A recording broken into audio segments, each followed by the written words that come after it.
नमस्कार दोस्तों। हर्षित द्विवेदी एजुकेशन में आपका स्वागत है। मेरा नाम है Vineet Sagar. Daily one liners for exams 18 June 2022। आज के इंपॉर्टेंट वन लाइनर्स कौन कौन सा है चेक करते हैं। सबसे पहला, Kerala ranks top in Asia in global report. देखिए, लंदन टेक वीक 2022 चल रहा है दोस्तों। इधर global governments, corporate leaders, inspirational startup founders, investors वगैरह पार्टिसिपेट करते हैं। पावर ऑफ टेक्नोलॉजी के बारे में डिस्कस करते हैं। तो बेसिकली इधर एक रिपोर्ट पब्लिश हुआ है, ग्लोबल स्टार्टअप इकोसिस्टम रिपोर्ट, जिसे GSCR भी बोल सकते हो। तो इसमें केरला स्टेट को एशियन कंट्रीज में टॉप रैंक मिला है। अगर आप ग्लोबल रैंकिंग देखोगे तो केरला का रैंक है 4th। तो ऐसा केरला ने क्या किया है दोस्तों जिसकी वजह से इनको ये अवार्ड मिला है? Basically Kerala is highlighted in the report on enriching startup and economic growth. तो बेसिकली स्टार्टअप्स को बहुत ज्यादा सपोर्ट किया है दोस्तों। 2019 से 2021 का डाटा अगर आप देखोगे, Kerala was able to create a startup ecosystem valued at 1037.05 crore. तो गवर्नमेंट स्टार्टअप्स को बहुत ज्यादा सपोर्ट करते हैं, अट्रैक्टिव इंसेंटिव्स प्रोवाइड करते हैं और एक अच्छा इकोसिस्टम क्रिएट करने के लिए सपोर्ट किया है बेसिकली स्टार्टअप कंपनीज के लिए।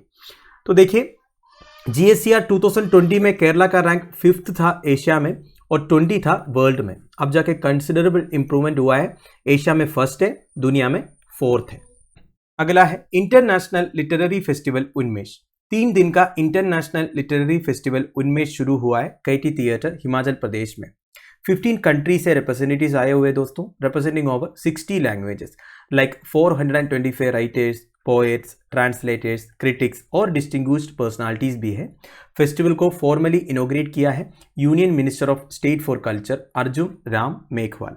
इस फेस्टिवल को ऑर्गेनाइज कर रहा है union ministry of culture and Sahitya Akademi with the support of Himachal Pradesh department of art and culture. तो ये आज़ादी का अमृत महोत्सव का एक पार्ट आप बोल सकते हो। One of the biggest international literary festival in the country आप बोल सकते हो दोस्तों Unmesh. More than 1000 books related to freedom movement display होगा इस 3 दिन का इवेंट में।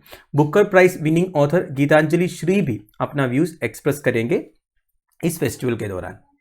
अगला है UPI RuPay card to be run in France. Unified payment interface of India अब से फ्रांस में भी ऑपरेशनल होगा। फ्रांस के अंदर भी आप UPI के थ्रू पेमेंट्स कर सकते हो। National payments corporation of India जो UPI को ऑपरेट करता है, इन्होंने फ्रेंच कंपनी लायरा नेटवर्क्स के साथ एक एग्रीमेंट साइन किया है। तो इस फैसिलिटी के इंट्रोडक्शन से इंडियंस जो फ्रांस में रहते हैं वो UPI एंड रुपए कार्ड्स के थ्रू पेमेंट्स कर सकते हैं दोस्तों। इससे पहले UPI को एक्सेप्ट किया था Singapore, Bhutan, United Arab Emirates में। वैसे इंटरनेशनल लेवल में UPI का ऑपरेशन को ओवरसी करता है national payment corporation of India, ध्यान दीजिएगा। वैसे लायरा नेटवर्क्स एक फ्रेंच पेमेंट सॉल्यूशंस कंपनी। अगला है new PCA chief. Retired supreme court जज रंजना प्रकाश देसाई को अपॉइंट किया है as the chairperson of press council of India. Ranjana Prakash Desai first women chairperson होगा प्रेस काउंसिल ऑफ इंडिया का। 72 ईयर ओल्ड है और इनका अपॉइंटमेंट क्लियर किया है एक कमिटी जिसमें vice president M Venkaiah Naidu, Lok Sabha speaker Om Birla और press council of India member Prakash Dubey थे। राइट नाउ, सुप्रीम कोर्ट जज बनने से पहले रंजना प्रकाश देसाई बॉम्बे हाई कोर्ट का जज थी सितंबर 13, 2011 से अक्टूबर 29, 2014 तक। और रिसेंटली रंजना प्रकाश देसाई का नाम काफ़ी न्यूज़ में आए थे। ये जम्मू कश्मीर डिलिमिटेशन कमीशन को हेड किया था, ये तो आपको पता ही होगा, हमने काफ़ी बार आपके साथ डिस्कस किया है। वैसे प्रेस काउंसिल ऑफ इंडिया एक स्टैट्यूटरी बॉडी है दोस्तों जो 1966 में भाई ये पार्लियामेंट्री एक्ट फॉर्म हुआ था। एक सेल्फ रेगुलेटरी वॉचडॉग है प्रेस के लिए, for the press and by the press. Basically self regulatory body मतलब क्या होता है, प्रेस के अंदर ही जो रिप्रेजेंटेटिव्स होंगे वही इनको रेगुलेट करेंगे, कोई एक्सटर्नल बॉडी रेगुलेट नहीं करेंगे, ठीक है। और किस एक्ट के under press council of India operate करता है, वो है प्रेस काउंसिल एक्ट ऑफ 1978। अगला है Mrs India world 2022-2023। Miss India तो आपने सुना होगा, ये मिसेस इंडिया क्या है? देखिए, शादीशुदा औरतों के लिए है Mrs India world, one of the biggest event है इस साल का। तो इस साल का मिसेस इंडिया वर्ल्ड सेलेक्ट हुआ है मिसेस सरगम कौशल, ठीक है। तो फर्स्ट रनर अप है Mrs Juhi Vyas and second runner up है मिसेस चाहत दलाल, ठीक है। ये कहाँ पे हुआ था इवेंट? नेस्को सेंटर गोरेगांव मुंबई में।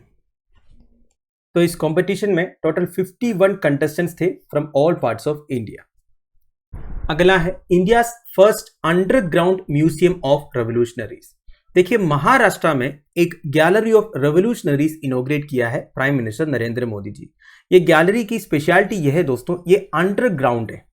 मतलब देखिए ये गैलरी को कंस्ट्रक्ट किया है एक ब्रिटिश एरा बंकर में, जो 2016 अगस्त को डिस्कवर किया था at the Raj Bhavan campus in south Mumbai. ठीक है, तो ब्रिटिशर्स उस टाइम पर इस बंकर को as a secret storage use करता था आर्म्स एंड एम्यूनिशन स्टोर करने के लिए।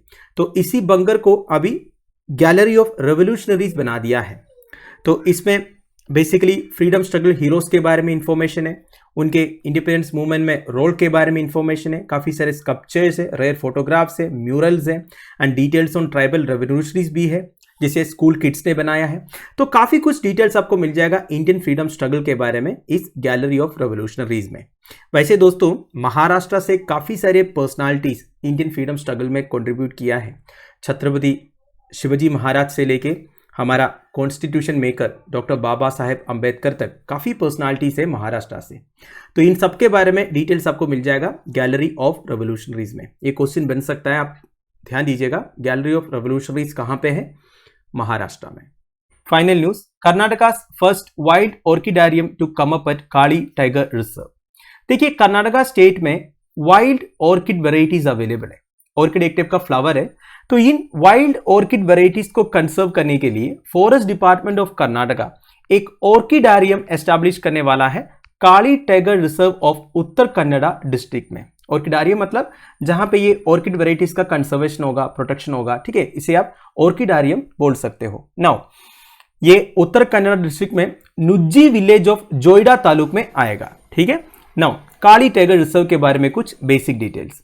काली टाइगर रिजर्व को फॉर्मरली अंशी नेशनल पार्क बोलता था। एक प्रोटेक्टेड एरिया है एंड एक टाइगर रिजर्व भी है। उत्तर कन्नड़ा डिस्ट्रिक्ट में लोकेटेड है कर्नाटका स्टेट में। एंड इधर आपको Bengal tigers, black panthers, Indian elephants वगैरह देखने को मिलेगा। इन्हीं को कंजर्व एंड प्रोटेक्ट करते हैं। काली रिवर फ्लो होता है दोस्तों इस टाइगर रिजर्व से। ठीक है, तो काली रिवर इस रिजर्व का एक लाइफलाइन आप बोल सकते हो, इसलिए इस टाइगर रिजर्व को काली टाइगर रिजर्व करके नाम भी दिया है।